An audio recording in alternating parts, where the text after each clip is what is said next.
Mr. Craig Chamberlain, who's the co-founder and managing director of Made in Africa B2B. Made in Africa is a wholesale business-to-business e-commerce marketplace. Mr. Craig Chamberlain has been in technology and e-commerce space for 6 years and has a love and passion for the African continent, looking to grow it to be the continent where business rivals the rest of the world.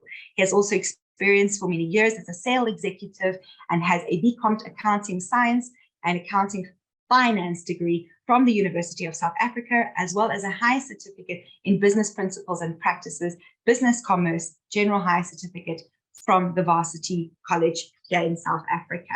Thank you so much for joining us. I'd like to hand over to Mr. Craig Chamberlain for any comments from his side. Good morning, panelists and guests. I'm very excited to speak about digital trade and opportunities in Africa. So thank you, Regal Africa, for this opportunity. I think digital trade is definitely a hot topic on everyone's mouth at the moment. And I, for one, think it's a very exciting space and place to be doing business currently. And I think there's an enormous amount of growth potential on the African continent. We can really unlock everything by having our ears to the ground, creating good and positive partnerships with the correct people, and most importantly, working hard to reach what we see as a common goal. So I think I'm very lucky to have the panelists that I have today and to be able to listen to them. We all evidently have a love and passion for Africa and want to see Africa reach its full potential. And I'm actually amazed how everyone has stuck their necks out and chosen to follow their passions and dreams to change the continent forever. I'm grateful to speak in front of you all today. And I think there's going to be huge value that comes from this conference. So thank you very much. Thank you so much, Craig. Wonderful to have you online with us. Mr. Craig, as the director of Made in Africa, which is an exciting platform, a B2B platform, your business engages with various entrepreneurs across the African continent who look to supply their raw materials or their complete products to other businesses locally or abroad. So this is just an incredible platform for those entrepreneurs that are trade ready, that don't really want to supply to the end user, but would rather supply to another business. Are many of the businesses that approach Made in Africa trade ready, considering the various factors, for example, available quantities, quality of the products, and any other factors that you may consider before consistently trading on an online platform? Thanks. So I think in terms of a trade readiness, we've been quite, a lot of people have signed on to our platform and are trade ready. They go through obviously a process where we have to vet them. And that's where we see what type of quality product they have, what type of products they have. And I've actually been quite amazed at that intra-African trade fair that we attended last year, the amount of products that Africa has to offer. It is actually unbelievable. And the quality, it rivals some of that of the Americas, Europe's, wherever it might be. I think there's obviously a few steps that we need to take to kind of package it and make it a product that is sold worldwide. But in terms of trade readiness as well, there has been a few issues along the way where people think that they are trade ready. So they are selling within their country. They know the regulations of, say, South Africa, for example, and they know how to sell from Johannesburg to Cape Town. But once it comes to the cross-border trade, it's a different story. A lot of guys wouldn't have their export permits, for example. They don't understand the coding system, like your HS code specifically, because I think that's quite an important thing. And people are looking at the blockchain side of things to help that process. But an HS code, for example, if you've got a load of, I don't know, camping chairs, for example, or whatever it might be, the HS code for that would be very specific to what you've made it with as a manufacturer, and getting that cross-border has been quite difficult, and it can get held up. And I think business-to-business trade is quite an important one for the African continent in terms of people are ready to do business. So if they are sourcing a raw material or a product to then sell on to the next customer, they want it within a certain period of time. Otherwise, it affects their business. In terms of the trade readiness side of things, I've seen that there is a 50-50 side of it. As Made in Africa grow, we've been trying to help as many people as possible become trade ready, educate them on on how to become trade ready at the end of the day as well. And we've seen a positive outcome with a lot of the people that come onto the platform that do want to learn. But we have seen a bit of a drop off as well. And I think that comes down to the technology side and knowing how the technology side works. And there's, for example, in the agricultural sector, and Joy, maybe you'll know quite a bit about this as well, but it's using the platform or hearing about it from one of their friends or at a conference or whatever it might be. And it might be a bit daunting as you click on www.madeinafricab2b.com and you see the first page. Well, where do I go? And so a lot of the guys are struggling with that. But like I say to a lot of people, we're not just an e-commerce platform, we're also people. So we do try and help you as much as possible. Our numbers are there.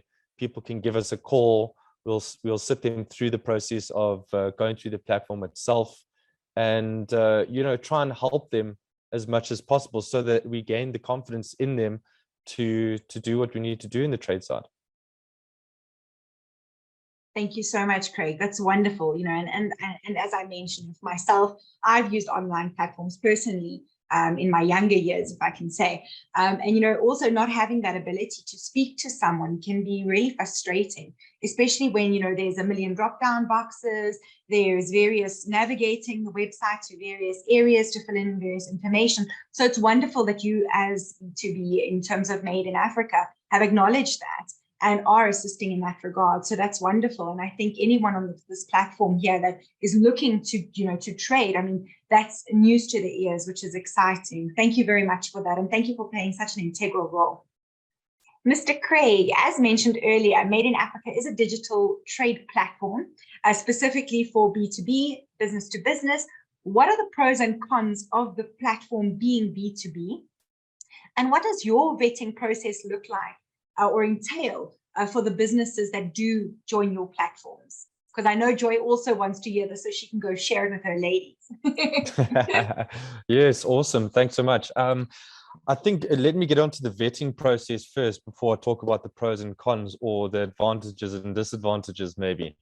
But essentially, an African platform as we are Made in Africa, we try and obviously strive to be sell only African products and bring them to the rest of the world and obviously inspire intra-African trade. But the main thing that we do behind it is when we vet someone, they come into we get a few documents obviously from them. Trust is obviously a big factor for a lot of buyers coming onto a platform like this. So they come onto it and see something, well, I don't know if I can actually trust these people. Will I get my goods? I think it was the same for a lot of different platforms when they started. But essentially, we collect a number of documents from these companies. And once we vetted those documents with a couple of people that we use, we then go through a process of actually going to the warehouses or getting a video of their warehouses and seeing what their warehouse looks like, showing them that it's actually real, so that we know that they are doing the production that they say they are doing, which is obviously a very important thing at the end of the day. We want to see that they've got financials. We want to see that they are trading. We want to see that they are a business that can supply the supply that they say they can.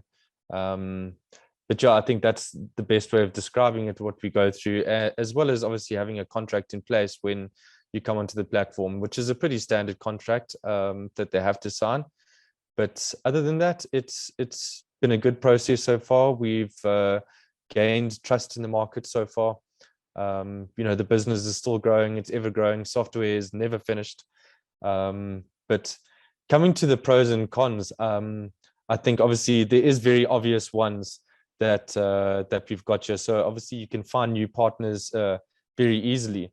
The first obvious advantage, a global B2B marketplace offers its buyers ability to connect and find new partners globally. So a very nature of B2B marketplaces enables buyers to reduce their costs and finding new businesses and purchasing opportunities. The second one would be finding the best price offers. B2B is such a different market to B2C. where a B2C, you're going to buy this coffee mug, it's 30 Rand, very easy purchase, and people would buy that. Whereas a B2B process is a lot more money involved, as well as the quality of the products, a lot of different things that go into the purchasing process behind it.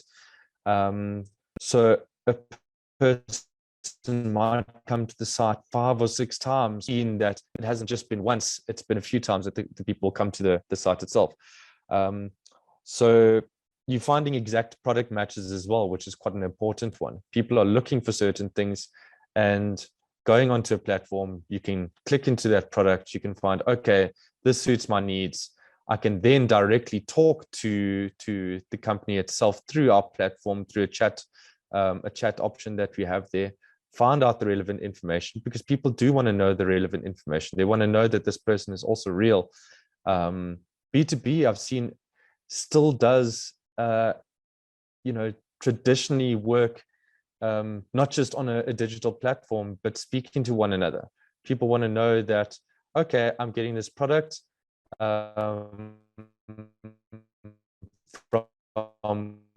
whoever it might be, from Craig Chamberlain, and I know is real, because now this person trusts the product that you got, the service that you're giving, and then they can digitally order for the time being, for the next 6 months, for the next year, whatever it might be, before they find something new or whatever it is.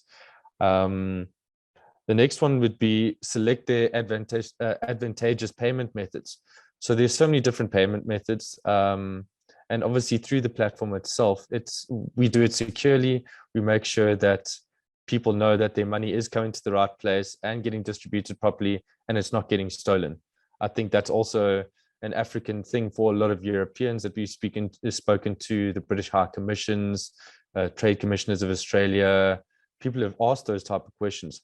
How can we pay and know that our money is secure, or getting paid to the right people at the end of the day, and we are going to get our product experience? I think that's also a very, very important thing. So global B2B marketplaces are integrated platforms that offer unified experience, both buyer and the seller at the end of the day. So it's not just important to give access to sellers in Africa, or different vendors in Africa, but also the different buyers, and connect them. And yeah, I think that's pretty much what I've got here. Oh, sorry, let me just finish off with a bit of the cons. I think one of the biggest things that we've seen and we've experienced in the past year or so is, once people get onto the platform, they don't understand how it specifically works. So the educational side is critical for people to understand the buying process behind everything, understand how the digital trading side of things work in Africa, or not just Africa, but the rest of the world. I think a digital platform is a great way to go. They see that there is an advantage to using it, but they don't know specifically how it works specifically. And I think Made in Africa for us is, we try and help each and every vendor understand that they must stick to what they do, growing whatever it is, manufacture whatever it is, and we're here to help the rest of the way. We'll handle all the logistics, we handle the payment side, we help you get your cash flow, we help you, the buyer on their side, make sure that they feel secure, that everything's happening in the correct manner. I think things can be daunting, and that's why we always try and help people as much as possible. Thank you. Thank you so much, Craig. Spoken as a true South African, as they say. I think, when you speak security, it's always, everyone comes from a different perspective, and it's good to see, Joy came from that perspective of IP. You're coming from the trust perspective of, will there be that exchange of goods? Will there be that exchange of money? So our experiences always, define our reactions, really. And it's always good to see how everyone comes to the party with a different aspect or different consideration in such a manner or form when it comes to trade. So thank you very much for that. Incredibly insightful. And it's wonderful to know that you've got those stringent vetting processes in place, because as you see all your customers, like you said, your British Commission, etc., they're all asking those questions. And it's incredibly valuable, when you can, respond with that information to say, yes, this is our process. It's clear cut, it's defined. We're out there, we're checking, is there actually a warehouse? Because these things unfortunately do happen where there's a lot said and nothing delivered. So thank you for that, and thank you for bringing peace of mind to your various partners. I'm going to hand over to Mr. Craig Chamberlain for your answer. Would you like me to repeat the question? No, I've got it, yeah. So fantastic. Thanks so much. I think it's a two-pronged fork where it's met with a bit of fear, but a bit of excitement as well at the end of the day. I think a lot of people know that digital trade is a very important asset to growing their business now in Africa and post-COVID. And so they start researching, they start looking at all the different options that they've got. And once they get to one of the options, I think they start fearing a little bit, saying, okay, well, how does this really work? Is this going to work for me? And I've seen quite a lot of people get excited about the first few meetings that we have or getting onto the platform. But then once they're adding a product, for example, or looking for certain videos, whatever it might be, and they get stuck, they kind of either fall off the bandwagon or they're sometimes scared to ask for help. But, we are always here to help at the end of the day. If we're looking at a common goal, if we're here to trade within Africa, we're going to have to work with one another. And I'm not here just to, make a quick buck off anyone. That's not how it works, because if I've got someone that's happy, that can use the platform and can grow their business, and I end up going to Kenya, for example, and see this business flourishing, for me as an African, it's an exciting thing. I've got a passion and love for it. So it's a whole lot more than what it seems as an e-commerce business at the end of the day. If we can help one another, connect properly, work together, not scared to ask questions, and as Joy says, own your brand. I think a lot of people really care about what they do, and they put everything into creating these products, and it's taken them a long period of time, and they don't want to just throw it away. But we're here to help them grow to the next level. We're here to expose them to new markets, here to introduce them to the right people. And fear doesn't need to be part of it. To understand that it's natural to be part of the process, but excitement should